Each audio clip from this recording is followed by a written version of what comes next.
Item ಯಾವುದೇ ಇರಲಿ try ಮಾಡಿ ಆಚಿ ಚಿಕನ್ ಮಸಾಲಾ. ವೆನೆಜುವೆಲಾ ಭೂಕಂಪದಲ್ಲಿ ಸುಮಾರು 1 ಲಕ್ಷ ಜನರ ಸಾವಿನ ಶಂಕೆ ವ್ಯಕ್ತವಾಗ್ತಾ ಇದೆ. ಅಮೆರಿಕ ಭೂಗರ್ಭ ಸರ್ವೆ ಇಲಾಖೆಯಿಂದ ಅಂದಾಜಿಸಲಾಗಿದೆ.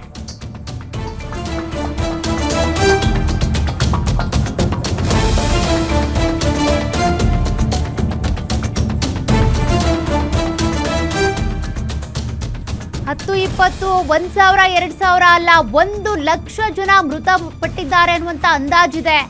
ದಕ್ಷಿಣ ಅಮೆರಿಕದ ರಾಷ್ಟ್ರ ವೆನೆಜುವೆಲಾದಲ್ಲಿ ಭಯಾನಕ ಸನ್ನಿವೇಶ ಈಗ ಇದೆ. ರಿಕ್ಟರ್ ಮಾಪಕದಲ್ಲಿ 7.2 ಹಾಗೂ 7.5ರಷ್ಟು ತೀವ್ರತೆಯ ಪ್ರಬಲ ಭೂಕಂಪ ಈಗ ದಾಖಲಾಗಿದೆ. ಸಾವಿನ ಸಂಖ್ಯೆ ಕ್ಷಣಕ್ಕೂ ಕೂಡ ಏರಿಕೆಯಾಗ್ತಾ ಇದೆ ಅಂತ ವೆನೆಜುವೆಲಾ ಸರ್ಕಾರ ತಿಳಿಸಿದೆ.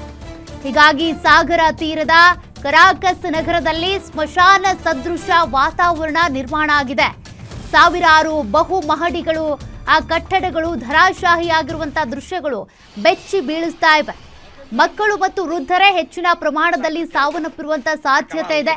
ಹಲವು ಬಹುಮಹಡಿ ಕಟ್ಟಡಗಳು ಕ್ಷಣಾರ್ಧದಲ್ಲಿ ನೆಲಸಮ ಆಗ್ತಾ ಇವೆ.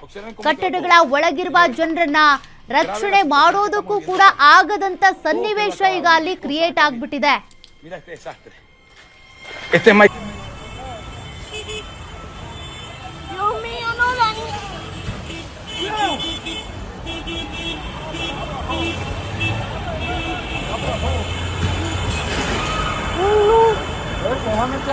Parece una guerra.